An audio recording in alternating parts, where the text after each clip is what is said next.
ကဘာစွမ်းရည်ဈေးကွက်မှာအင်အားကြီးနိုင်ငံနှစ်ခုကြားတကယ်ကိုထိတ်တိုက်သွေးဆုံမှုကြီးတစ်ခုအခုစတင်နေပါပြီ။အမေရိကန်ကရုရှားရဲ့စီးပွားရေးအသက်သွေးကြိုးလို့ပြောလို့ရတဲ့စွမ်းရည်ကုမ္ပဏီကြီးတွေ Rosneft နဲ့ Lukoil ကိုပစ်မှတ်ချပြီးတော့မကြုံစဖူးတန်ခတ်ပိတ်ဆို့မှုတွေချမှတ်လိုက်ပြီ။ဆိုတော့ဒါဟာစွမ်းရည်စစ်ပွဲအသစ်ရဲ့အစပဲလို့ပြောရမှာပါ။ ဒီပိတ်ဆို့မှုတွေဘယ်လောက်ပြင်းထန်လဲဆိုတာတော့ရှင်းလေးပါပဲဒါဟာယူရာရှနိုင်ငံရဲ့ဗန်ဒါရဲ့အသက်သွေးကြောကိုတိုက်ရိုက်ဖျက်တောက်ဖို့ကြိုးစားတဲ့တက်ကဲ့ဖို့မကြုံစဘူးအားပေးတဲ့လှုပ်ဆောင်မှုတစ်ခုပါပဲကဲဒီတော့စီးပွားရေးအရာထိုးနှက်တိုက်ခိုက်မှုရဲ့ပထမဆုံးအပံကိုယဉ်ကြည့်လိုက်ရအောင်အမေရိကန်ရဲ့ပြစ်မှတ်ကရှင်းလေးပါပဲအဲ့ဒါကတော့ယူရှားရဲ့အထိခိုက်မခံနိုင်ဆုံးနေရသူတို့ရဲ့စွမ်းအံကနန်းကနေရတဲ့ဝင်ငွေပါပဲဒါပေမဲ့မေးစရာရှိတာကဘာလို့ဒီကုမ္ပဏီနှစ်ခု Rosneft နဲ့ Lukoil ကိုပဲတည်တံ့ရေးပြီးပြစ်မှတ်ထားရတာလဲသူတို့ကဘာကြောင့်ဒီလောက်တောင်အရေးကြီးနေတာလဲဒီကုမ္ပဏီနှစ်ခုရဲ့အကြောင်းကိုကြည့်လိုက်တာနဲ့အမေရိကန်ရဲ့မဟာဗျူဟာကတော်တော်လေးကိုရှင်းသွားပါတယ် Rosneft ကနိုင်ငံတော်ရဲ့အထူးပိုင်ဆိုင်မှု Lukoil ကကြတော့ကမ္ဘာအနှံ့ခြေဆန့်ထားတဲ့ပုဂ္ဂလိကလုပ်ငန်းကြီးပေါ့ဆိုတော့နိုင်ငံပိုင်ရောပုဂ္ဂလိကကိုပါပစ်မှတ်ထားတယ်ဆိုတော့ကရုရှားရဲ့စွမ်းရည်ကန်တာတစ်ခုလုံးကိုဖယ်နေရကမှလွတ်လပ်မရှိအောင်ပိတ်ဆို့ဖို့စူးစမ်းနေရဆိုတာရှင်းနေတာပါပဲအမေရိကန်ဘဏ္ဍာရေးဝန်ကြီးဌာနရဲ့တရားဝင်ထုတ်ပြန်ချက်ကတော့ရှင်းလေးပဲသူရဲ့ရည်ရွယ်ချက်ကခရီမလင်ရဲ့ဆီယနေရအတငွေကြီးထောက်ပံ့မှုကိုဖျက်တော့ဖို့တဲ့ပြောရရင်ရေနံကားတဲ့ပိတ်ဆန်တွေကစစ်မြေပြင်ကလက်နက်တွေဖြစ်မလာအောင်တားဆီးဖို့ကြိုးစားနေတာပါဟုတ်ပြီဒါဆိုဒီဘဏ္ဍာရေးစစ်ပွဲကိုအမေရိကန်ကဘလို့တိုက်ခိုက်နေတာလဲဒီပိတ်ဆို့မှုတွေရဲ့နောက်ကွယ်ကလှုပ်ဆောင်ပုံရန်တရားကိုတစ်ချက်လောက်အနေကလေ့လာကြည့်ကြအောင်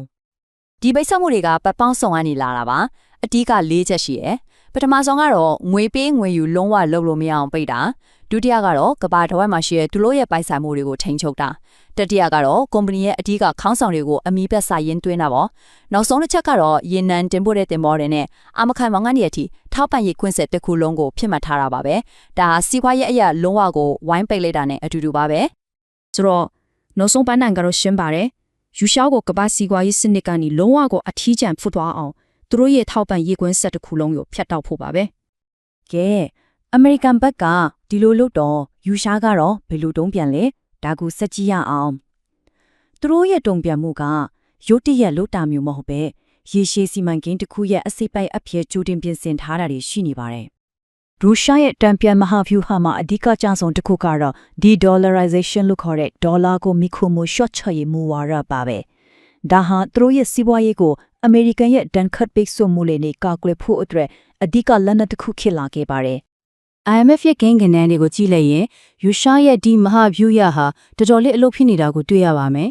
သူတို့ရဲ့စွမ်းအားရောင်းဝယ်မှု80%နီးပါးကိုအမေရိကန်ဒေါ်လာနဲ့မဟုတ်တော့ပဲဂျေယွမ်ရုရှားရူဘယ်နဲ့တခြားငွေကြေးတွေကိုတောင်းပြီးလုပ်နေပါပြီ။ဒါကအမေရိကန်ရဲ့ဗန်ဒါရဲ့လက်နက်ကိုတော်တော်လေးအားပြော့ပါစေတဲ့ချစ်လန်တစ်ခုပါပဲ။ဒါပေမဲ့ဒီနေရာမှာတော်တော်လေးကိုထူးဆန်းတဲ့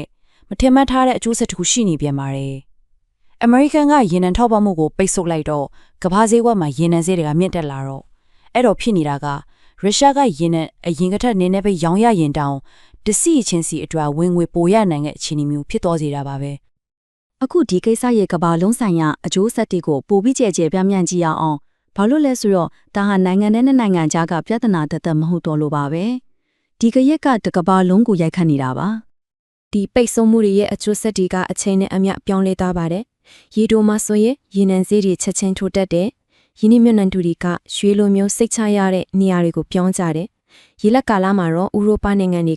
စွမ်းအင်ရင်းမြစ်အသစ်တွေအသေးအတန်ရှာဖွေရပြီးတရုတ်နဲ့အိန္ဒိယလိုအာရှအင်အားကြီးနိုင်ငံတွေကတော့ရွေးချယ်မှုကြီးတစ်ခုကိုလုပ်ရပါတော့တယ်ရေရှည်မှာတော့ကမ္ဘာစွမ်းအင်ဈေးကွက်ဟာအုပ်စုနှစ်စုကွဲထွက်သွားပြီးဒေါ်လာရဲ့နေရာကိုတဖိမစင်ခေါ်လာနိုင်တဲ့အခြေအနေစီကိုဥတီသွားနေလာပါ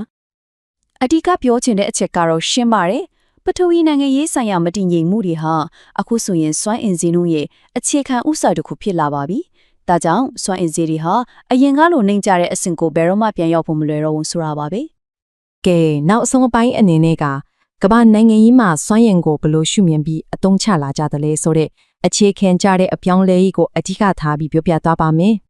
ကဘာစွမ်းအင်မြေပုံဟာအခုဆိုရင်တကယ်ကိုနှချမ်းကွဲသွားပါပြီတစ်ဖက်မှာတော့ဒေါ်လာကိုအခြေခံတဲ့အနောက်တိုင်းစနစ်ရှိတယ်နောက်တစ်ဖက်မှာတော့ယူရှားတရုတ်အီရန်တို့ဥဆောင်ပြီးရွက်နဲ့ရူဘေကိုအသုံးပြုတဲ့အပြိုင်စနစ်တစ်ခုအရှေ့တိုင်းစနစ်ဆိုပြီးတော့ပြိုင်ဘက်စနစ်နှစ်ခုပေါ်ထွက်လာနေတာကိုတွေ့ရမှာပါ ဒီလိုအခြေအနေအသင်းမှာအဖြစ်မရှိသေးတဲ့မေခွန်းကြီးတွေလည်းအများကြီးကြံနေပါသေးရဲ့။ဥပမာ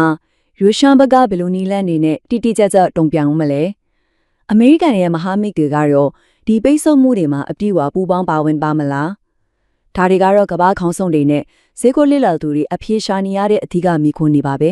။ အနည်းချုပ်ပြောရရင်တော့ရှင်းပါတယ်။စွမ်းရင်ဆိုတာစီးပွားရေးစက်ရုံတရားလဲပဖို့လောင်စာတတ်မဟုတ်တော့ပါဘူး။အခုချိန်မှာတော့ဒါဟာပထဝီနိုင်ငံရေးရဲ့အဓိကလက်နက်ကခုထင်နေပါပြီ။ ဒီရှင်းလင်းတင်ပြချက်ကိုဒီမေခွန်းလေးတစ်ခုနဲ့ပဲအဆုံးသတ်လိုက်ပါစေ။စွမ်းရင်ကိုလက်နက်တစ်ခုလိုအသုံးပြုလာတဲ့ဒီကဘာကြီးမှာကျွန်တော်တို့အားလုံးရဲ့အနာဂတ်ကဘယ်လိုပုံစံမျိုးဖြစ်လာနိုင်မလဲ။ဒါကတော့တကယ်ကိုစဉ်းစားစရာပါပဲ။